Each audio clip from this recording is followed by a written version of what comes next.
नमस्ते दोस्तों, स्वागत है आपका हमारे चैनल पर।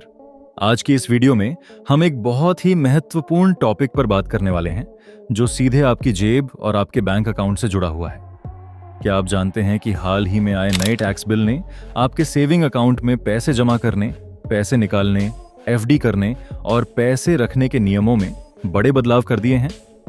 अगर आप इन नए लिमिट्स के बारे में नहीं जानते तो आप अनजाने में टैक्स डिपार्टमेंट की नज़र में आ सकते हैं और हो सकता है कि आपको नोटिस भी मिल जाए। लेकिन चिंता मत कीजिए, इस वीडियो में मैं आपको सब कुछ स्टेप बाय स्टेप सरल भाषा में समझाऊंगा। हम शुरू से अंत तक हर डिटेल कवर करेंगे ताकि आप इन नियमों को आसानी से फॉलो कर सकें और अपनी मेहनत की कमाई को सुरक्षित रख सकें।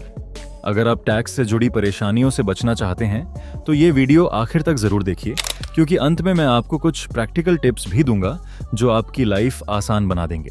चलिए शुरू करते हैं। सबसे पहले आइए समझते हैं कि ये नया टैक्स बिल क्या है। दोस्तों, हर साल फरवरी में भारत सरकार यूनियन बजट पेश करती है और इसी बजट के साथ फाइनेंस बिल आता है जो टैक्स नियमों में बदलाव लाता है। इस साल यानी 2025 में पेश किए गए यूनियन बजट 2025 ने कई नए बदलाव किए हैं, खासकर बैंकिंग और टैक्स से जुड़े। ये बदलाव फाइनेंशियल ईयर 2025-26 से लागू हो गए हैं, यानी अप्रैल 1 से शुरू होकर मार्च 31 तक। मुख्य रूप से ये बदलाव इनकम टैक्स एक्ट की सेक्शन 194A और अन्य सेक्शंस में हैं, जो कैश ट्रांजैक्शंस, इंटरेस्ट इनकम और टीडीएस पर फोकस करते हैं। सरकार का मकसद है कि टैक्स चोरी रोकी जाए, डिजिटल ट्रांजैक्शंस को बढ़ावा दिया जाए और सीनियर सिटीजन्स को राहत दी जाए। अब हम एक एक करके इन नए लिमिट्स को डिटेल में देखते हैं। चलिए पहले बात करते हैं सेविंग अकाउंट में पैसे जमा करने की नई लिमिट की। दोस्तों, इनकम टैक्स एक्ट के मुताबिक अगर आप अपने सेविंग अकाउंट में कैश से 10 लाख रुपए या इससे ज्यादा जमा करते हैं एक फाइनेंशियल ईयर में, तो बैंक को ये रिपोर्ट इनकम टैक्स डिपार्टमेंट को करनी पड़ती है। ये लिमिट पहले भी थी, लेकिन नए बजट में इस पर ज्यादा सख्ती बरती जा रही है। क्यों? क्योंकि सरकार कैश इकोनॉमी को कम करना चाहती है और ब्लैक मनी पर नजर रखना चाहती है। उदाहरण के लिए, अगर आप बिजनेस करते हैं और कैश सेल से पैसे आते हैं, तो अगर कुल डिपॉजिट 10 लाख से ऊपर जाता है तो आपको सोर्स ऑफ इनकम बताना पड़ सकता है। अगर आप सैलरीड पर्सन हैं तो ये लिमिट आसानी से क्रॉस नहीं होती, लेकिन अगर आप प्रॉपर्टी बेचते हैं या कोई बड़ा अमाउंट कैश में मिलता है तो सावधान रहें। नए नियमों में अगर डिपॉजिट 2,50,000 रुपए से ज्यादा है नॉन सीनियर सिटीजन्स के लिए या 5 लाख से ज्यादा सीनियर सिटीजन्स के लिए, तो ये सस्पिशियस माना जा सकता है और वेरिफिकेशन हो सकता है। याद रखें, ये कैश डिपॉजिट की बात है।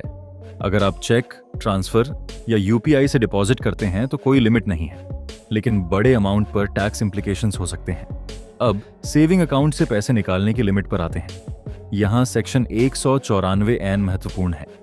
अगर आप एक फाइनेंशियल ईयर में कैश से 1 करोड़ रुपए या इससे ज्यादा निकालते हैं तो बैंक को टीडीएस काटना पड़ता है 2% की दर से। लेकिन अगर आपने पिछले 3 सालों में इनकम टैक्स रिटर्न नहीं फाइल किया है तो ये लिमिट घटकर 20 लाख रुपए हो जाती है और टीडीएस 5% तक हो सकता है। नए टैक्स बिल में इस पर कोई बड़ा बदलाव नहीं है, लेकिन मॉनिटरिंग बढ़ाई गई है। मतलब अगर आप बार बार बड़े कैश विड्रॉल करते हैं तो डिपार्टमेंट पूछ सकता है कि पैसा कहाँ इस्तेमाल हो रहा है। सलाह है, जहां तक हो सके डिजिटल तरीके से ट्रांसफर करें, जैसे NEFT या RTGS, ताकि रिकॉर्ड क्लियर रहे। अगला पॉइंट है एफडी करने की नई लिमिट और नियम। फिक्स्ड डिपॉजिट या एफडी एक सुरक्षित इन्वेस्टमेंट है जहां आपका पैसा फिक्स्ड रेट पर बढ़ता है। नए बजट 2025 में एफडी पर टीडीएस की एग्जेम्पशन लिमिट में बदलाव आया है, जो खासकर सीनियर सिटीजन्स के लिए अच्छी खबर है। पहले जनरल सिटीजन्स के लिए इंटरेस्ट इनकम अगर 40,000 रुपए से ज्यादा होता था तो टीडीएस कटता था 10%। अब ये लिमिट बढ़ाकर 50,000 रुपए कर दी गई है और सीनियर सिटीजन्स के लिए जो 60 साल या उससे ऊपर हैं, ये लिमिट 50,000 से बढ़ाकर 1 लाख रुपए हो गई है। मतलब अगर आपका एफडी इंटरेस्ट 1 लाख तक है तो बैंक टीडीएस नहीं काटेगा। ये बदलाव सेक्शन 194A के तहत है और इसका मकसद है कि रिटायर्ड लोग ज्यादा बेनिफिट पाएं। लेकिन ध्यान दें, इंटरेस्ट इनकम अभी भी टैक्सेबल है आपके टैक्स स्लैब के मुताबिक, बस टीडीएस की थ्रेशोल्ड बढ़ी है। अगर आपका टोटल इनकम बेसिक एग्जेम्पशन से कम है तो फॉर्म 15G या 15H सबमिट करके टीडीएस अवॉइड कर सकते हैं। एफडी करने के नियमों में और क्या है? मिनिमम डिपॉजिट आमतौर पर 1,000 से 10,000 तक होता है और टेन्योर 7 दिन से 10 साल तक। प्रीमैच्योर विड्रॉल पर पेनल्टी लगती है, आमतौर पर 1%। नए नियमों में टैक्स सेवर एफडी पर सेक्शन NCC के तहत 1,50,000 तक डिडक्शन मिलता है, लेकिन लॉक इन 5 साल का है। पैसे रखने की लिमिट एफडी में कोई मैक्सिमम लिमिट नहीं है, लेकिन अगर आप कैश से एफडी करते हैं तो सेक्शन 269 एसटी के तहत एक दिन में 2 लाख से ज्यादा कैश नहीं ले सकते किसी से। बैंक डिपॉजिट्स पर डीआईसीजीसी इंश्योरेंस है 5 लाख तक प्रति डिपॉजिटर प्रति बैंक। अब पैसे रखने की नई लिमिट पर बात करें।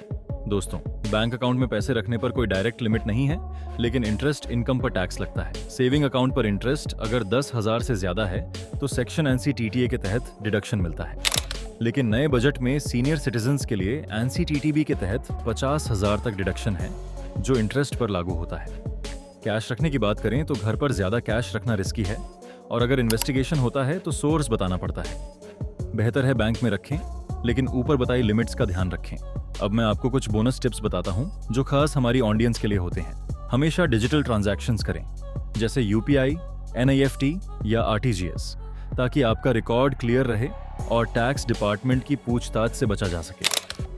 हर साल इनकम टैक्स रिटर्न आईटीआर जरूर फाइल करें, इससे कैश विड्रॉल की लिमिट बढ़ जाती है और टीडीएस की दर कम हो सकती है। बड़े कैश डिपॉजिट या विड्रॉल से पहले सोर्स ऑफ इनकम के डॉक्यूमेंट्स जैसे salary slip, property sale agreement या गिफ्ट डीड तैयार रखें। Senior citizens form 15H submit करके एफडी और सेविंग अकाउंट के इंटरेस्ट पर टीडीएस से बच सकते हैं, अगर उनकी टोटल इनकम टैक्सेबल लिमिट से कम है।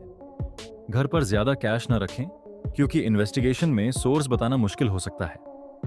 इसके बजाय बैंक में रखें और डीआईसीजीसी इंश्योरेंस का फायदा उठाएं।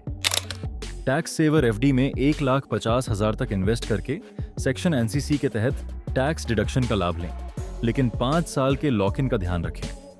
अगर बड़े ट्रांजैक्शंस या टैक्स नियमों को लेकर कोई डाउट हो तो सर्टिफाइड टैक्स एडवाइजर या चार्टर्ड अकाउंटेंट से सलाह लें।